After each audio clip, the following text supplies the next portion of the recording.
Hi, hello. അപ്പം നമ്മൾ പല കാര്യങ്ങളും ഡിസ്കസ് ചെയ്തുകൊണ്ടിരിക്കുകയാണ്.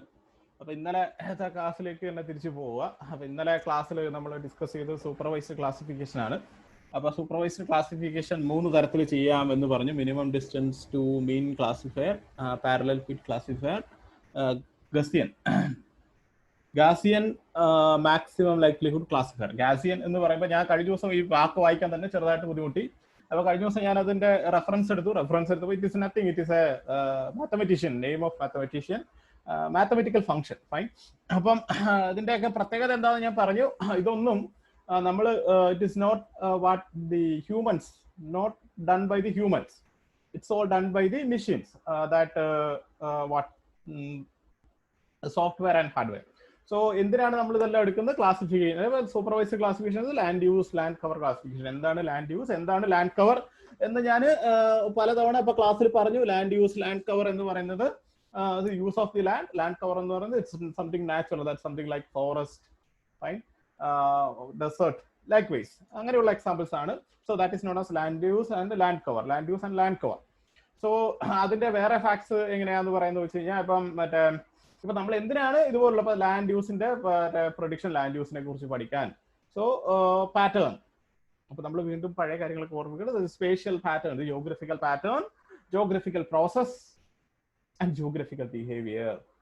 So that is why we people are studying about this kinds of things, and we are applying this kinds of tools in GIS and remote sensing for getting this kinds of result. Fine. അപ്പോൾ നമ്മൾ ഇതില് നമ്മുടെ അന്നത്തെ title ഇതാണ്: minimum distance to mean classifier, parallelepiped classifier, Gaussian maximum likelihood classifier. അപ്പം ഇത് supervised classification, different types of supervised classification ആണ്. Image classification എന്താണ്, സൂപ്പർവൈസ്ഡ് ക്ലാസിഫിക്കേഷൻ എന്താണ് എന്നൊക്കെ നമ്മൾ ഓൾറെഡി പറഞ്ഞു. സോ നമ്മൾ അതിന്റെ തന്നെ കണ്ടിന്യൂഷൻ ആണ്. ഇനിയിപ്പോ കുറച്ച് ദിവസം ക്ലാസിഫിക്കേഷൻ കഴിഞ്ഞ് ഇനി കുറച്ചുകൂടെ കാര്യങ്ങളുണ്ട് നിങ്ങൾക്ക് കേട്ടോ. അപ്പൊ അങ്ങനെ അതിന്റെ കാര്യങ്ങൾ നമ്മൾ ഡിസ്കസ് ചെയ്യും. ഇനി ഓരോരോ കാര്യങ്ങൾ, കുറച്ച് ഇനി ഇൻഡെക്സിന്റെ കാര്യങ്ങളുണ്ട്, NDVI പോലുള്ള, NVI, നാച്ചുറൽ വെജിറ്റേഷൻ, അതുപോലുള്ള കാര്യങ്ങളുണ്ട്. അപ്പൊ നമ്മൾ അതെല്ലാം അങ്ങനെ ഡിസ്കസ് ചെയ്യും. അപ്പം നമ്മളപ്പോ ഇന്ന് സൂപ്പർവൈസ്ഡ് ക്ലാസിഫിക്കേഷൻ ഡിഫറെന്റ് ടൈപ്പാണ് നമ്മൾ ഇന്ന് ഡിസ്കസ് ചെയ്യാൻ പോകുന്നത്. അപ്പം അതിന്റെ ഇത് ഞാൻ പറഞ്ഞു, ഈ ഫോർമുല ഇതൊക്കെ കാണുമ്പോൾ തന്നെ നിങ്ങൾക്ക് മനസ്സിലാവും. It's all connected with statistics, it's all connected with mathematics. Fine. അപ്പം നമുക്ക് അതെന്താന്ന് നോക്കാം. അപ്പം നമുക്ക് ഇതിലേക്ക് കടക്കാം. ഇതില് ഓക്കെ, ഞാൻ എന്തായാലും വിട്ടുപോയിട്ടുണ്ടോ ജസ്റ്റ് ചെക്ക് ചെയ്യാണ്. Okay, supervised classification. So minimum distance classification, minimum distance to mean classifier. അപ്പൊ അതെന്താണ് എന്ന് നമുക്ക് നോക്കാം. See, it's all dividing the different patterns, different use of the land, land യൂസിന്റെ ഡിഫറെന്റ് ഇത് എടുക്കുന്നതിനുള്ള മെത്തേഡ്സ്.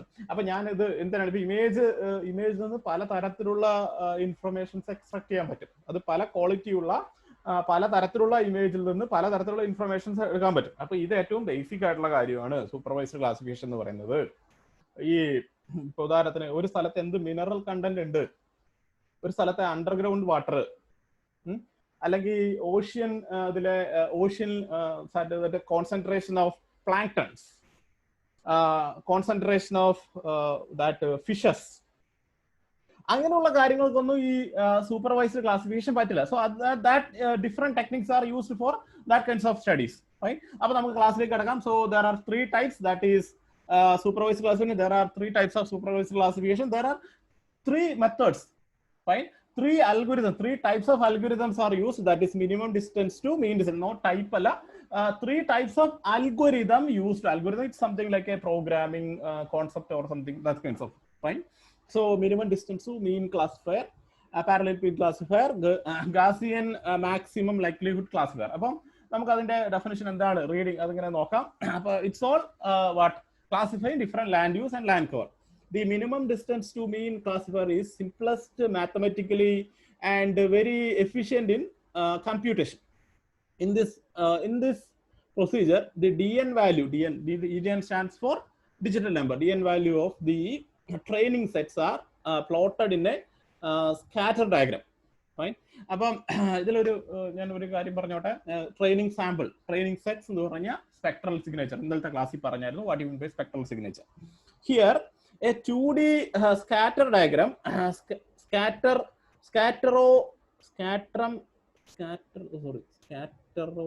scatterogram.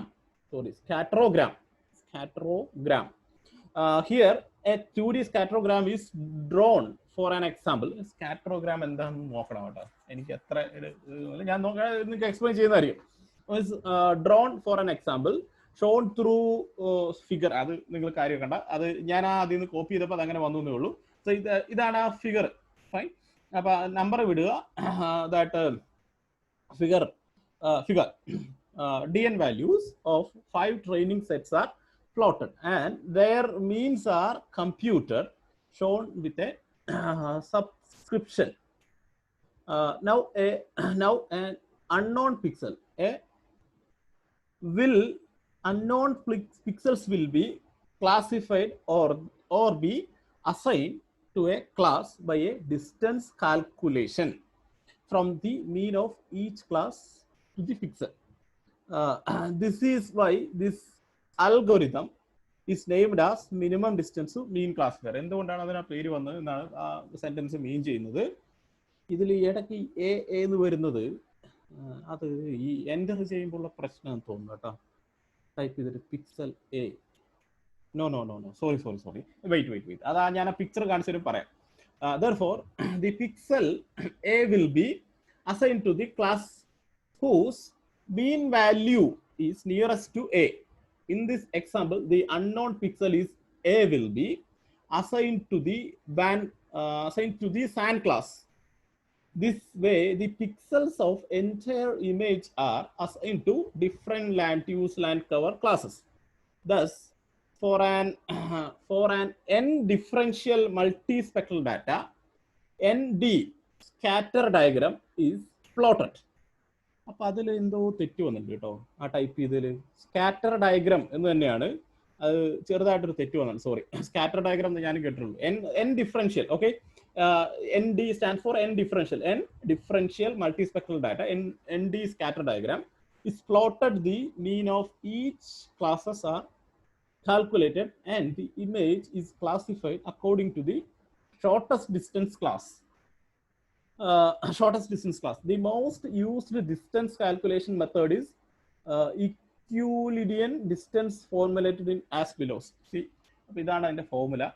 അപ്പോൾ നിങ്ങൾ സ്റ്റാറ്റിസ്റ്റിക്സ് പഠിച്ചുകൊണ്ടിരിക്കുന്നതാണ്, നിങ്ങൾക്ക് ഇനി ലാസ്റ്റ് സെമ്മിൽ സ്റ്റാറ്റിസ്റ്റിക്സ് ഒക്കെ ഉണ്ട്.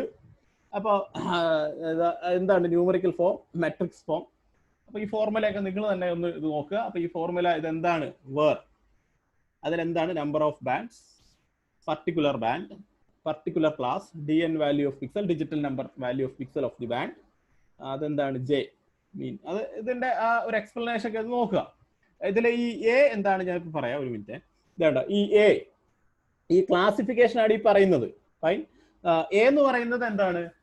ഈ സ്റ്റാർട്ടിംഗ് പോയിന്റ്, ഇതിന്റെ ഡിഫറെന്റ് ക്ലാസസ് കാണിക്കുന്ന ഒരു method, D N value digital number. ഇതാണ് അതിന്റെ strategy, minimum distance to mean classification strategy. ഇതിൽ ആ എ എന്ന് നമ്മളിപ്പോ വായിച്ചത് അത് തെറ്റുപറ്റിയതല്ല. അത് ഈ പറയുന്ന ഇതിൽ ഈ കാണുന്ന എ ആണ് അവിടെ അതുകൊണ്ട് മീൻ ചെയ്യുന്നത്. അപ്പൊ 5 ക്ലാസ് ആയിട്ട് ഡിവൈഡ് ചെയ്യുന്നു. ഈ സ്റ്റാറ്റിസ്റ്റിക്കൽ മെത്തേഡ് ഇമേജിൽ അപ്ലൈ ചെയ്യുമ്പോൾ ഡിഫറെന്റ് ക്ലാസസ് ആയിട്ടുള്ള, അതായത് ഈ ഞാൻ പറഞ്ഞല്ലോ ഈ ഡിഫറെന്റ് ഡിജിറ്റൽ നമ്പർ, അത് ഒരു എന്താ പറയാ, അതിനെ ക്യുമുലേറ്റ് ചെയ്യും. ഫൈൻ. അപ്പൊ അതിന്റെ ഒരു റിസൾട്ട് ആയിട്ട് വരും എന്ത്? ഈ പറയുന്ന മാപ്പ്, അതായത് തിമാറ്റിക് മാപ്പ്, ലാൻഡ് യൂസ് ലാൻഡ് കവറിന്റെ തിമാറ്റിക് മാപ്പ്. അതിന്റെ ഒരു മെത്തേഡാണ് ഈ കാണിക്കുന്നത്, അതിന്റെ ഡയഗ്രാം ആണ്. അപ്പൊ ഇത് നിങ്ങൾ പഠിക്കണം. നിങ്ങൾ ഈ ഫോർമുല ചോദിക്കുമോ എന്ന് ചോദിച്ചാൽ എനിക്കറിയില്ല. ഫോർമുല ഞാൻ ജസ്റ്റ് ഇതിൽ വെച്ചു എന്നേ ഉള്ളൂ. ഫൈൻ. അത് പഠിക്കുക, ഞാൻ നിങ്ങൾക്ക് വിടുന്നു. If you are interested you can study. Fine. അപ്പൊ ഇതാണ് അതിന്റെ മെത്തേഡ്, ഇതിന്റെ സ്ട്രാറ്റജി. ഇത് ചെയ്യണമെങ്കിൽ ജസ്റ്റ് ഒന്ന് വരയ്ക്കാനൊക്കെ ശ്രമിക്കുക. ഫൈൻ. നോക്കുക.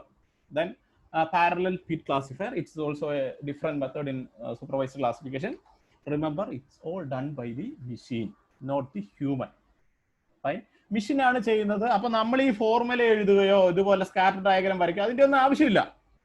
It's all done by machine, automatic ആണ്. ഫൈൻ. നമ്മൾ ജസ്റ്റ് ഈ ഇമേജ് സെറ്റ്, ട്രെയിനിങ് സാമ്പിൾ എടുക്കുന്ന അങ്ങനെയുള്ള കാര്യങ്ങൾ മാത്രം ഇതിൽ ചെയ്താൽ മതി.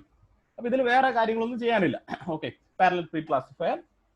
The parallel field classification strategy is also computationally simple and efficient. At an example, the dn value of 2 bands are plotted in a scatter diagram in the similar way to minimum distance to mean classifier. In this procedure, a rectangular box is fitted for each class, defined by the maximum and minimum values for each band shown in the figure. ഇതിൽ ഞാൻ ആ 2, 3 അതൊക്കെ മാറ്റി, അതിൽ ശ്രദ്ധിച്ചില്ല. Now the classification of the pixels depends on whether any pixel falls inside any rectangular box, parallelepiped decision region, or not. If the pixel falls inside the parallelepiped, it is assigned to the class. However, if the pixel falls within more than one class, it is put in the overlap class. If the pixel does not fall inside any class, it is assigned to null class. In the given example, 3 unknown pixels are taken, A, B, C. അതിൽ ആ നേരത്തെ പറഞ്ഞ പോലെ തന്നെ A, B and C. അപ്പം ഇതിപ്പോ അതിൽ നിന്ന് എന്താണ് വ്യത്യാസം എന്ന് വെച്ച് കഴിഞ്ഞാൽ, അതിൽ ഒരു പർട്ടിക്കുലർ ഗ്രൂപ്പായിട്ട് തിരിക്കുന്നു. ഇതിൽ ഈ മറ്റേ ഓവർലാപ്പ് ചെയ്യുന്ന ഒരു ടെക്നോളജി മെഷീനാണ് ചെയ്യുന്നത്, നമ്മളിതൊന്നും മാനുവലായിട്ട് ചെയ്യുന്നില്ല. The pixel A will be assigned to the water class as it falls in parallelepiped of water class, where pixel B will be labeled as unknown class and the pixel C will labeled as overlap class. Overlap is possible due to high correlation or covariance between bands. Covariance is the tendency of spectral values to vary simply in other band. This method is poor as the spectral response pattern are frequently highly correlated and high covariance. അപ്പോൾ അതാണ് അതിൻ്റെ ഒരു definition, ഇതാണ് അതിൻ്റെ method. അപ്പോൾ ഇതില് നോക്കിയേ, എല്ലാം ഇൻഡിവിജ്വൽ ക്ലാസ് ആണ്. ഇതിൽ ഓവർലാപ്പ് ചെയ്യുന്നുണ്ട്, കണ്ടോ? ഇതിൽ ഓവർലാപ്പ് ചെയ്യുന്നുണ്ട്. ഇതിൽ ഈ മറ്റേ ഡിഫറെന്റ് ക്ലാസ്സസ് ആയിട്ട് നമ്മൾ തിരിക്കുന്നുണ്ട്, പക്ഷെ ഇതിൽ ഓവർലാപ്പ് വരുന്നുണ്ട്. ആ ഓവർലാപ്പ് വരുന്ന ഒരു ക്ലാസിഫിക്കേഷൻ, അതിനിപ്പോ എക്സാമ്പിൾ എന്താ പറയുക? ഓക്കെ, നമുക്കിത് ചെയ്ത് നോക്കാം കേട്ടോ, പറ്റുകയാണെങ്കിൽ നമുക്ക് ചെയ്ത് നോക്കാം എന്ന് മാത്രം ഇപ്പൊ പറയുന്നു. അപ്പം ഇതാണ് അതിന്റെ diagram. Parallelepiped classifier, then Gaussian maximum likelihood classifier. അപ്പോൾ ഈ ഗാസിയൻ എന്ന് പറയുമ്പോൾ ഇതൊരു മാത്തമാറ്റീഷ്യന്റെ പേരാണ്. It is something Gaussian distribution, അതാണ് അതിന്റെ മാത്തമാറ്റിക്കൽ ടെർമിനോളജി. ഓക്കെ, അപ്പോൾ Gaussian maximum likelihood classifier. The maximum likelihood classifier is one of the most popular methods of classification in remote sensing, in which a pixel with maximum likelihood is classified into the corresponding class.